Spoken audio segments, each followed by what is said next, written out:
Come on, bitch, let's go.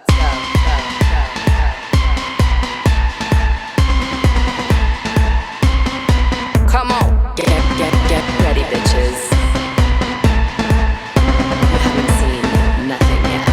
Come on. Valentino, Versace, Lamborghini, Bugatti. I got money to burn. I'm single and I'm naughty. Come on. Tiffany's, Cartier, Gucci, Armani. Come on. Break out your black card, boys. It's time to party. Oh my goodness, the drama.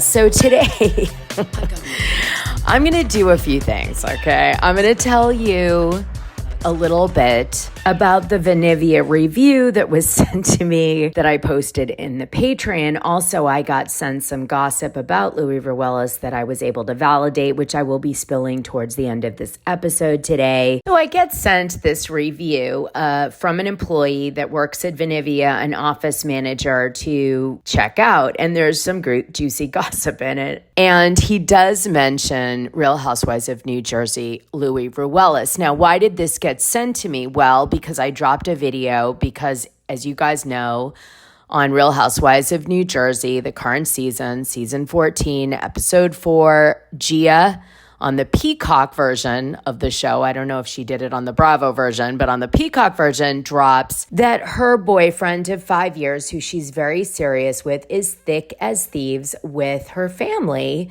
meaning Louis Ruelas and, his sons. And that indeed he is working for Louis Ruelas, which of course prompted me, because of my job, to look into what Louis Ruelas' company was, his new company, since he's not on DMS anymore. On the website, it's been removed, and they've been delisted off the New York Stock Exchange, or are in the process of that happening to them right now. And that they've seemed to downsize. I was curious, what is he doing?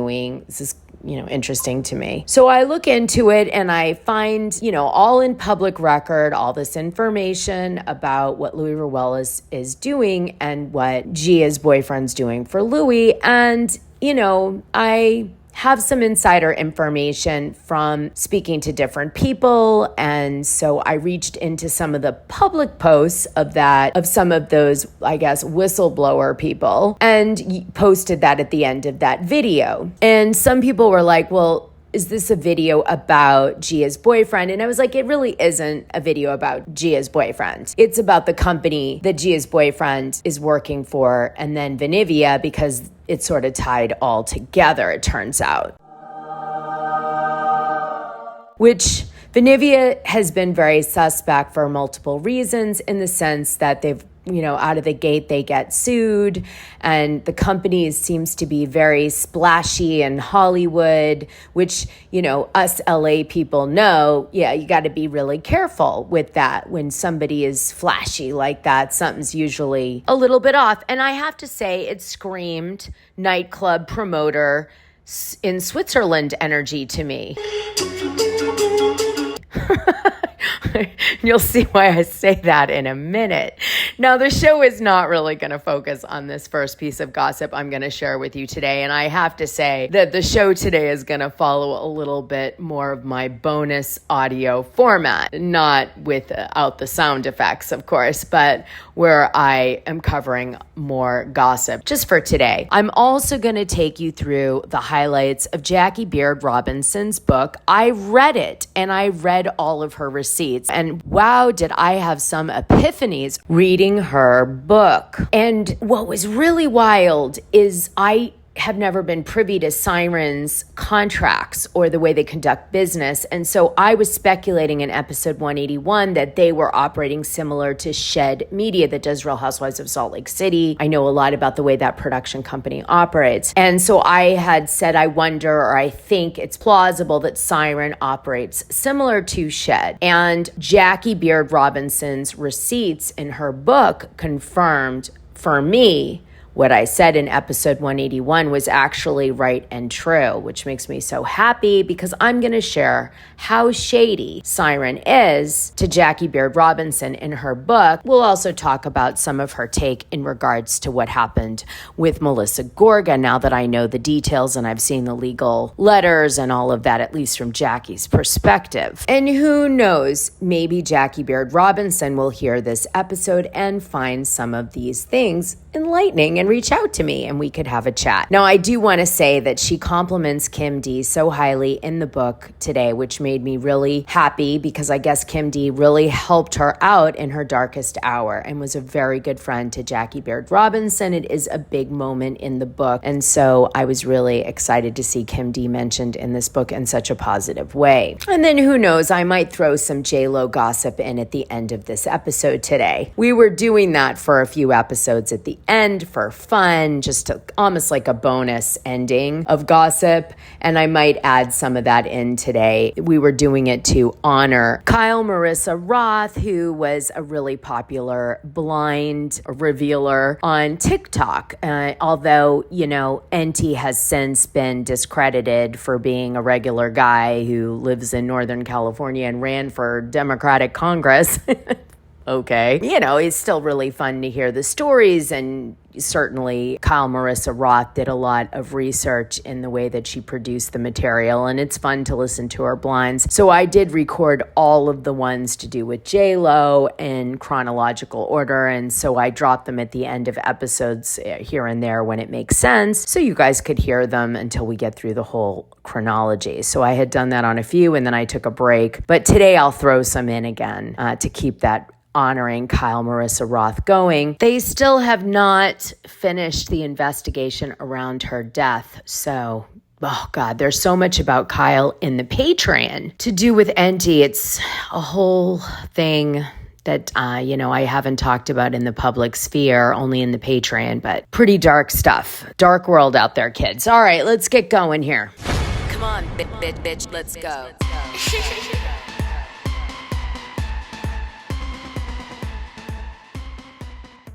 So this person finds a review of Vinivia that was done by a person who is the office manager who is, it sounds like, left the company. And so sometimes you can go to these websites and people will post reviews for what it's like to work within a company so that people who are looking to apply for a job might get some insight on whether or not it's a good place to work, or is it all it's chalked up to be? Is everything on the up and up? Obviously these are for people that are really in demand candidates. So this person found this review of the company, and it does sound like maybe this person was not happy with their experience when they worked there, or changes with the company, as you will see. So this is from a person who supposedly put their job description as office manager, and the name of the review is "The Company is Going Down," posted May 20th, 2024. It has 1 star. And the person says under pros, "I wish there are pros to share, but unfortunately there aren't any. Cons," this is what they wrote about Vinivia. "There are a lot of cons here at Vinivia.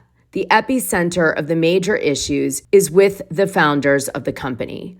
I'm going to list out all the issues one by one." So it sounds like this office manager person still works there, but maybe not. I don't know. You'll see from the end. Number 1, the founders always say employees are important to them and employees are like family, but in reality, the founders have no respect for any employees. They're going to bring up Louis Ruelas too in this. Hold on. 2, there's no respect for personal time and space outside of work. Employees are constantly being contacted in the middle of the night to work on tasks that are not urgent. Number 3, the founders' expectations for all employees to work long hours and treat employees like sweatshop workers with high volume outputs. Employees would get called out if daily outputs are not within the founder's super high unattainable quotas. Well, it sounds like a Steve Jobs approach to software development. Number 4, the founders have no experience running a company, period. One of the founders owns a chain of nightclubs in Europe.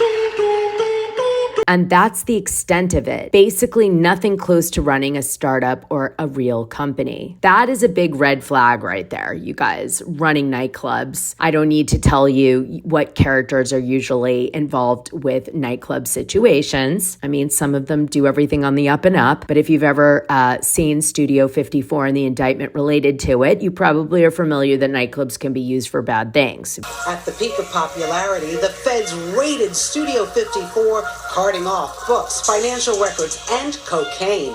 Channel 5 cameras were there for the takedown.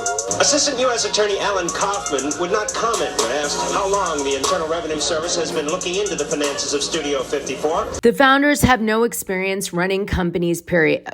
The founders' main goal is to look out for themselves, and they would sacrifice employees for their own benefit and gain unless you are part of their inner circle as fellow Germans, personal connections, or employees that they personally hired. You are doomed to fail at the company. As long as you're part of the inner circle, you literally can do no wrong and are untouchable. That sounds like a familiar corporate environment I've heard before. Number 6, another big issue that continues to haunt the founders from their past is that they are being called out for being the fake founders of their previous startup, and they would have the head of HR to help them cover it up. Simply do a Google search on Vinivia founders or Vinivia lawsuit to read about it. Oh boy. Oh, sounds good. Let's do it. The company is like a magnet for lawsuits. Due to their lack of business operations, knowledge, and business ethics, the founders continue to rack up lawsuits and numerous unpaid overdue invoices from vendors by breach of contract. Well, that's true. We know there's a lawsuit pending already from an ad agency that they used for like over $100,000 in media buy, I think, and brand development, and they never paid it and they're suing them. So maybe that's what they're referring to in this item. Head of HR also is an accomplice of the founders' unethical and unprofessional conducts. Can't even function as HR properly, human resources. He's literally acting as the founder's puppet while overlooking the employment laws and neglecting employee well-being. He would constantly be reminding employees that Vinivia is the founder's company, so they can do whatever they want. And there's nothing anyone can do about it. Additionally, he frequently sleeps in the office, then complains sometimes he doesn't see his family several days at a time. This is an absolute red flag of no work and personal life balance. Then it goes on. The founders are colluding with one of the controversial figures from the Bravo reality TV show Real Housewives of New Jersey. Here we go. And operating shady business together. Jeez. Do a Google search on Vinivia and Vinivia lawsuit. The founders just really enjoy being involved with questionable, shady characters.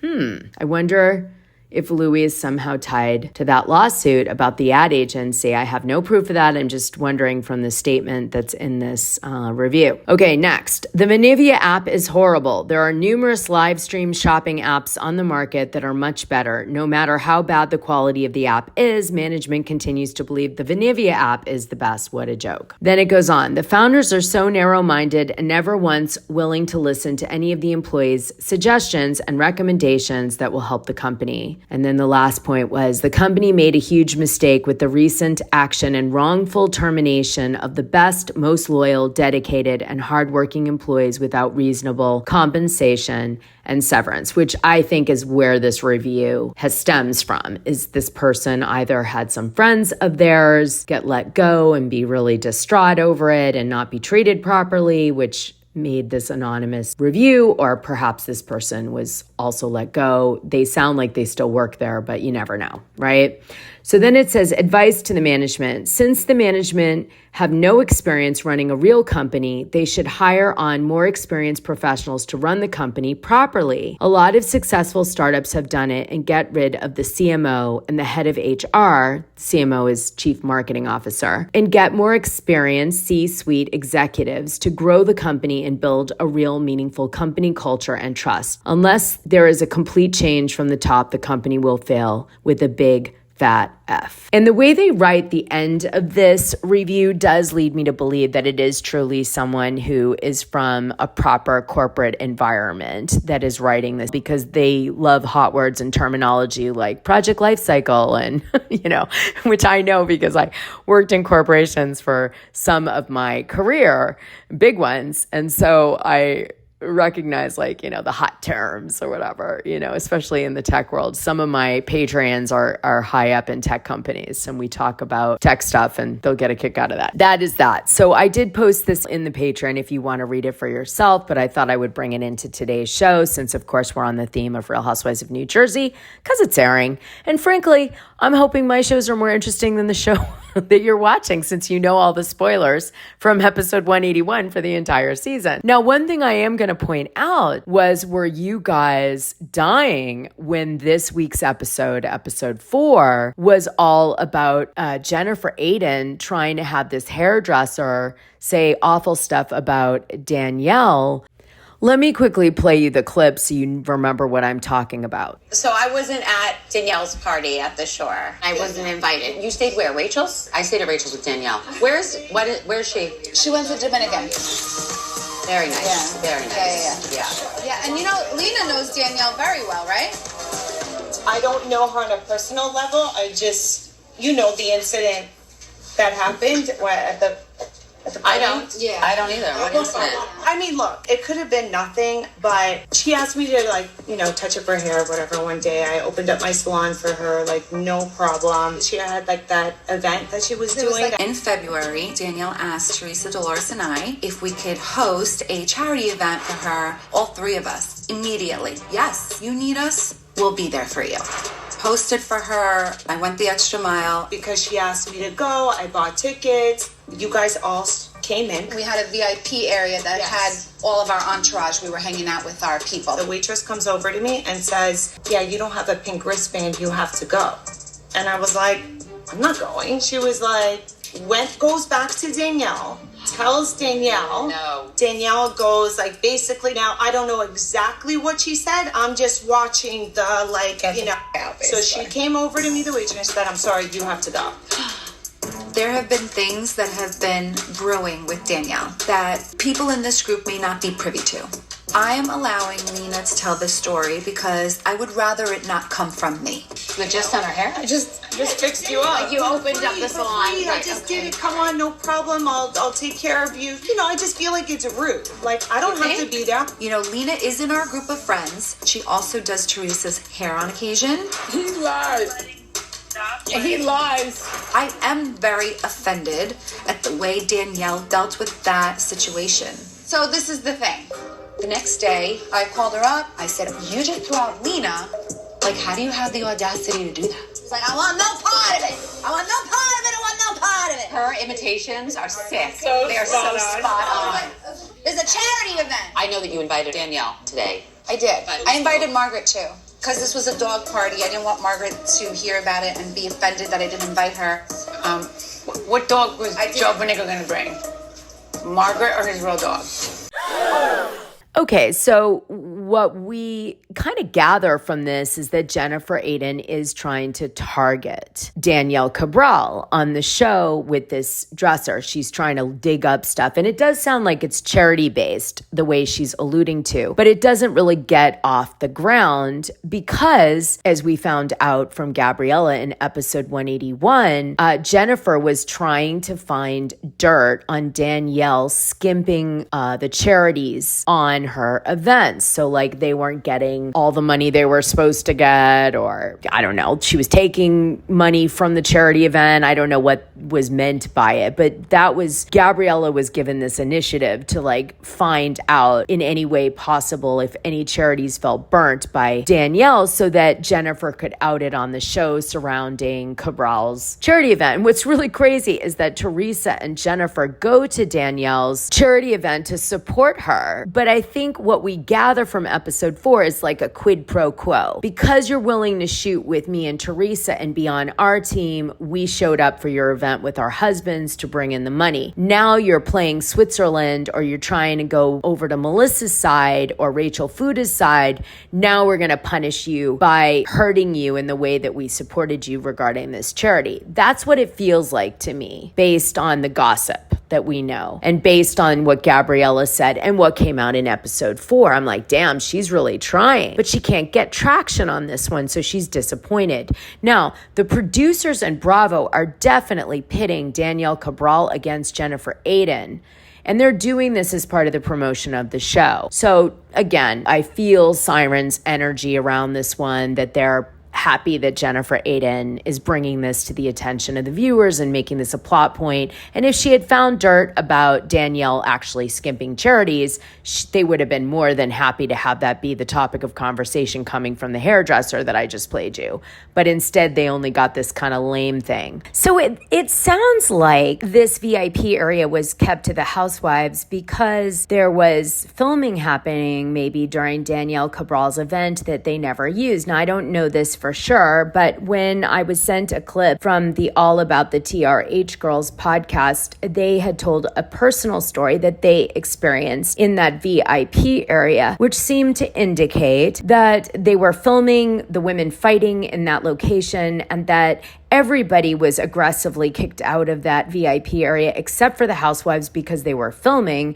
And Louis Ruelas was gracious enough to grab the All About the TRH Girls and bring them back into the VIP using his clout. And so they were able to stay even though they were shooting or something like that. Let me play you the clip. Like fighting with Teresa, they're fighting with Jennifer. They're like, these people gotta go. It's for only Housewives. And I guess just the Housewives, I don't think knew that. And so they're kicking everyone out. And Louis like, Roxanne, and he's like, Chantal, stay here.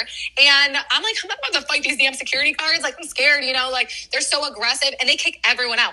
And Louis sees us and immediately walks out and he's like, come back in right now. He like shows the security. He's bringing us back in. So there is another situation that comes up down the line on the show where Melissa Pfeister and Teresa Giudice are doing a live show for Namaste Bitches, and a heckler against Teresa comes out into the audience and starts like saying awful things. Gia Giudice seems to believe this is a person who is a supporter of Melissa. Gorga, I'll play you the clip of Gia talking about this, but essentially that person gets kicked out by good friends of Teresa Giudice and perhaps the club, I don't know, but this is a different situation than the one I just played you, just to kind of clarify. Now let me also play you what Gia said. Hold on. Listen, all of them talk to bloggers. They're all guilty, so you'll see literally during the season, some of the Housewives literally had bloggers at their events. So that's crazy to me, So everyone talks to bloggers. Everyone's guilty of it. Every single one of them. Now that brings me to something I want to cover before we go into the Patreon. And that is, I want to cover Jackie Beard Robinson's contract issued by Siren to her. She was actually issued 2 contracts in her time. And wow, are they shockingly shady. And I'm going to tell you about that. So I'm going to do that in the public sphere and then we'll go into the Patreon. So just as a quick backstory before I tell you about this contract, right? Jackie films with Melissa Gorga for Bravo TV and .com to do with Real Housewives of New Jersey. Melissa Gorga, really excited. I think it's in season 6. I'm doing that from recollection. She's opening her store, Envy, in New Jersey. And she's saying to the fan base that this is her store and that she is bringing in Jackie in order to do the business side of the store, but it's like mainly Melissa Gorga's store. This turns out to be inaccurate. It turns out that Jackie Beard Robinson financed the entire store and actually paid Joe Gorga $180,000 to do the fit out of the store and another $30,000 for some other aspect of the store, like look or design wise. So all in all, this store costs $210,000 to do the fit out of this store. And again, I don't know the exact square footage. It's not totally outrageous, but knowing Joe, he probably was able to pull it off for not a lot of money and make a pretty good amount on that investment on that store's fit out, given that it's not a house, right, that he's building from scratch. So he did all right on that construction deal. And if you remember, one of the plot points in the show is that he's late and he hasn't finished the store and they want to open and he's 2 weeks behind and Melissa Gorga is forcing him to be a stay-at-home mom, even though he's a man and his boobs have milk in it and the whole thing. Okay.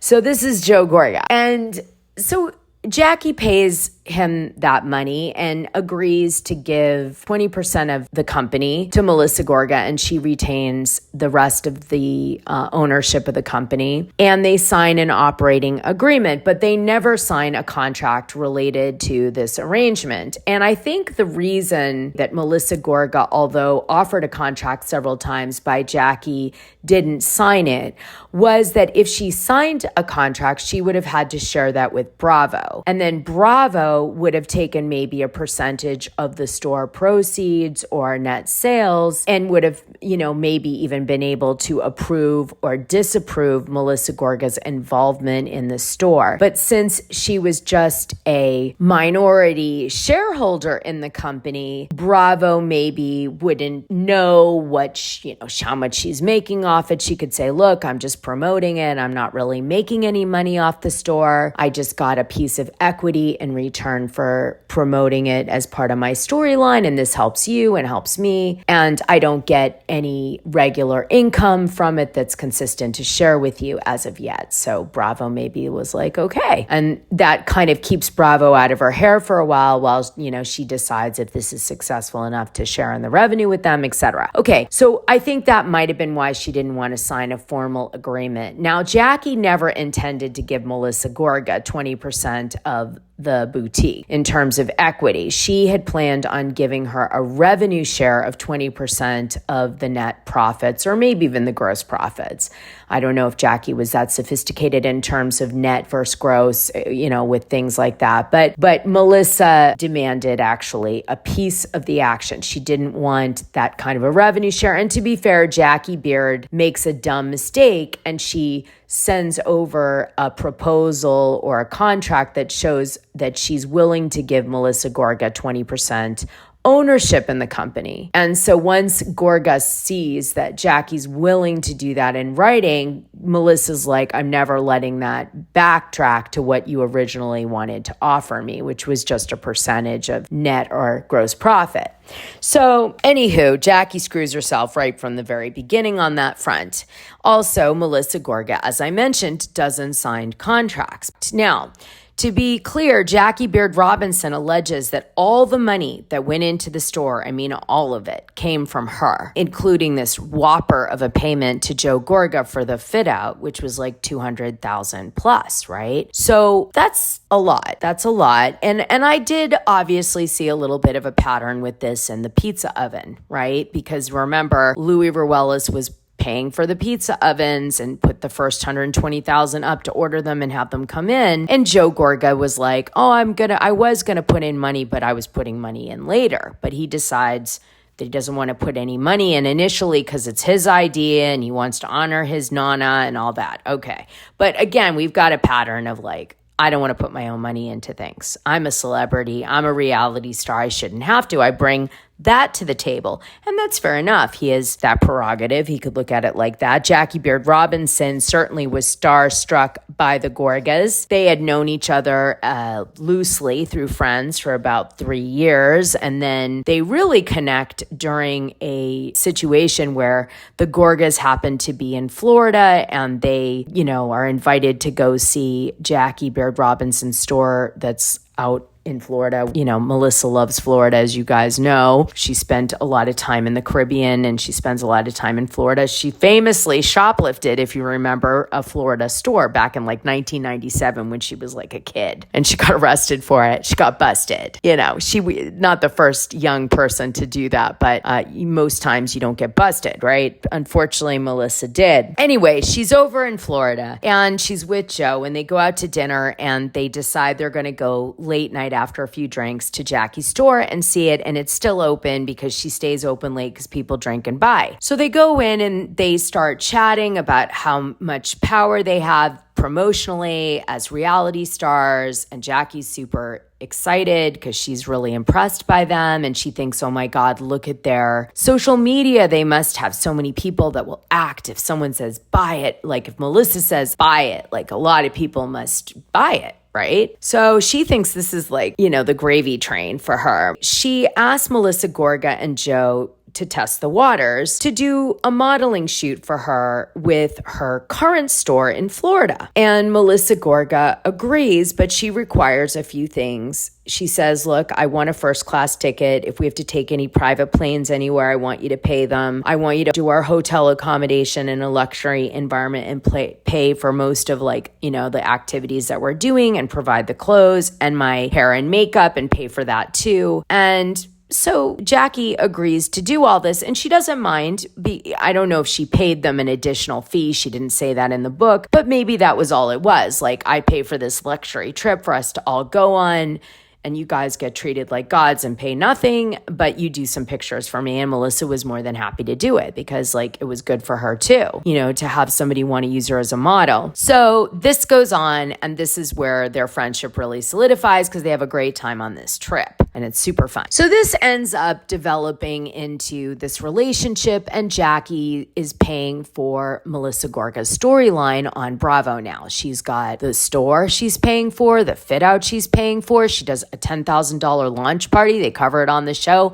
So Melisa Gorga is getting a lot out of this, not just, money and a percentage of a business, but she's also getting something to talk about on TV, which if you don't have that, they could fire you over. And Melisa Gorga doesn't want everything to be about Teresa Giudice, which is where the producers always want her to be, interacting with Teresa in a great way, in a negative way. And Melissa's really trying to stand on her own 2 feet. And she's the store is a way for her to get off the Teresa train. And make no mistake, no matter what anybody tells you, it is the Teresa show. It was really formed around Teresa after the table flip happened. I think up to the table flip, she was an important character to the show, but after the table flip scene, they basically decided, listen, this show is Teresa's show and we're going to treat it like Teresa's show. So she's the star, period. And, over the years, that got stronger and stronger in the prison and all this stuff. And, it shows. They went on a sabbatical about Teresa going to prison. They stopped production. They didn't keep going.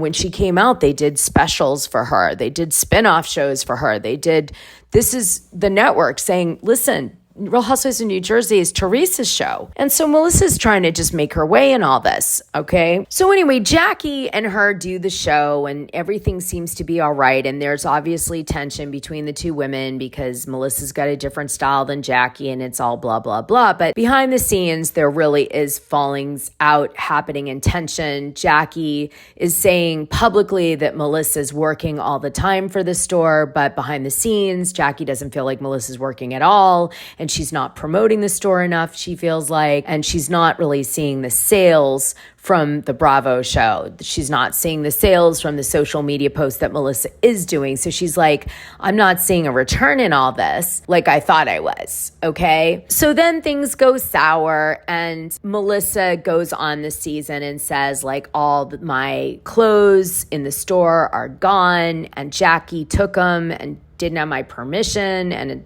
she stole all these clothes from me. And this becomes the storyline. Now, I'll tell you why I did all this backstory leading up to talking about the contract. Because what happens is, when this occurs, Siren had signed a contract with Jackie back when they were first doing the store together with Melisa and everything's, happy. And that was a volunteer contract, which means you don't get paid for it. But when you sign the contract, you essentially indemnify the network and anything that, if they use any of your footage and they misrepresent you in any way in the way that they edit the show or whatever, you essentially can't sue NBC. You can't sue their related affiliate companies. If they sell the show to somebody else, you can't sue them. It's got all this kind of indemnity in it. And it also, through the years, has gotten more and more ironclad over time. Also, they've had to adapt it after 2019. There was some HR real problems that came out and a judge made a decision. And so if you were a reality star after 2019 signing a contract with Bravo, it's going to be very different than the previous contracts because Bravo's like, oh shit, we got to change before we get into trouble.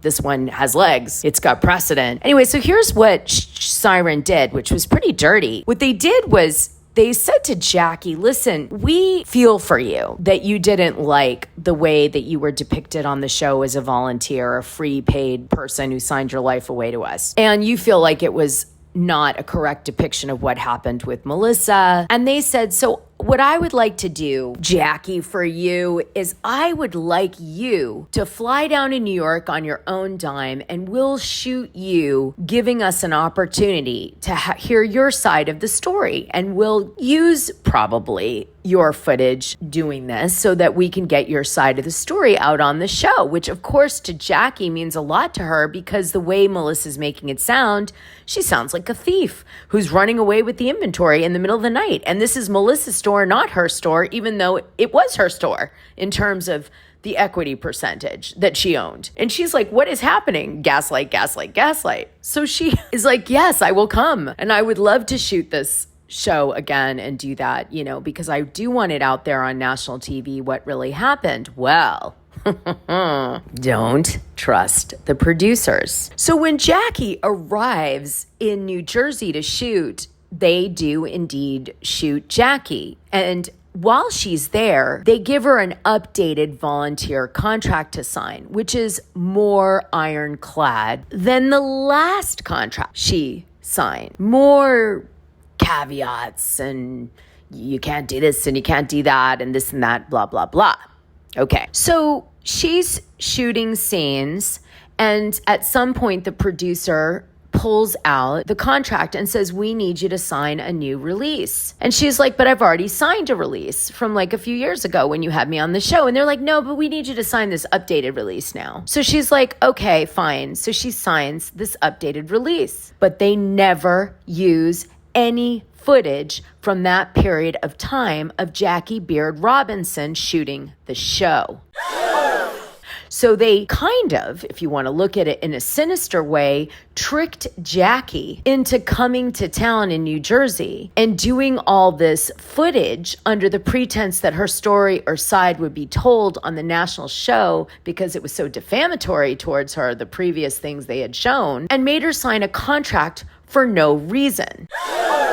It would be like, I'm going to sell this car and I make you sign this horrible contract about buying the car just to get you to sign something, and then I never give you the car, but the contract's still in place based on some term in the contract. And you trusted me, even though you knew you shouldn't. Very sneaky shit. Now, there was another thing that was shocking to me in all this. I started to read the contract in detail and I get to this part where there's this like arbitration clause. And it's like, you can't sue us in court. You have to arbitrate. And I'm like, well, we all know that arbitration is a way for Bravo and NBC and all the production companies to keep all of the legal problems that they have with multiple reality stars across multiple shows on multiple networks not able to get their story out about how they were wronged.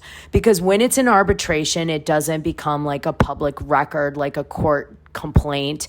And so it goes under the radar, and it's a way to keep things off the public spectacle, if you will. So you don't start to go, NBC is kind of coming off like assholes. They're just screwing over people left and right. Or, by the way, if you want to be on a reality show, you don't go, I don't really want to sign that contract with that clause, because last 20 people sued NBC over it because it somebody, sexually harassed them and they couldn't do anything about it, or they were next to a criminal who actually stole their shit on the show and they couldn't get any of their shit back. I don't know if I want to sign that. They don't want that. I know that. That's an arbitration thing you'd expect. Okay, so great, it's a secret thing, that's fine. But this isn't what they do here. This is something so much worse.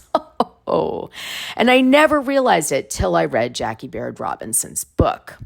Because see, Jackie sued for defamation and sued Andy Cohen and Melisa Gorga for defamation of character for being depicted on the show as a thief and all of these things, which wasn't true, and on Watch What Happens Live. And it went into court. And the judge said, listen, Jackie has a point. She has been defamed in national TV and a fundamental way, but I can't judge on this. So I'm going to dismiss this case and send it to arbitration. But he was like, I'm sorry, I would love to be able to rule in your favor, Jackie, let's just say, but I can't because you have an arbitration clause, so you have to go to arbitration no matter what. So he dismisses the case, but not in its fundamental terms, like meaning you did have a defamation case, but I can't hear it. So it goes to an arbitrator. It goes to one arbitrator and then another arbitrator, and they're just trying to pick arbitrators, and it's going around different jurisdictions. And finally, they decide on an arbitrator. And would you believe that that arbitrator spends 2 minutes after all this, approved by both NBC and, her and Siren, and that arbitrator says that this is a non-arbitral matter. Meaning it's out of the jurisdiction and power of the arbitrator to rule about anything in that contract. So that means anybody who signs a volunteer contract with Siren and Bravo that has this clause actually has no remedy at all, period, if they're ever dissatisfied. They can't go into court and they can't go into arbitration because it will always be deemed non-arbitral if it's fundamental to the agreement, because of the nature of the agreement itself. The only thing I'm guilty of is being shamazing. Which means the agreement is written so you can't ever have any real court support. Unless, of course, you have a big law firm like Garagos is doing now, where they're just, fine, we'll keep coming. We'll keep bringing up in the public arena the lawsuits and what you guys are doing wrong to these people. And then we'll let it get kicked to arbitration. But everybody will know. And we'll keep doing this until you guys, change it and do the right thing by these people or whatever, right? But that takes a lot of money and a very powerful law firm to accomplish it. Now, I don't know how NBC, Bravo, Siren, etc. are able to write contracts with unclean hands. But this is an unclean hand contract, because a contract should have a way that if you're fundamentally wronged in it, in some way you felt misled or you felt like something happened after notifying the network over and over again that this was really detrimental to you or whatever, no matter what you signed, especially being shoved a contract in your face in the middle of you're pregnant with filming, I call it pregnant with filming because everybody gets what that means, is something really not right here, just saying. And I felt very bad for Jackie, because what was depicted wasn't the truth. And it was very negative to her character and her reputation. And Bravo just said, F you. And now you know why Andy Cohen is so goddamn smug in that article in the Hollywood Reporter about how all of his shows just got renewed again and yay me. And I'm the best and all these lawsuits don't matter at all. And I'm so proud that I invented all of these things.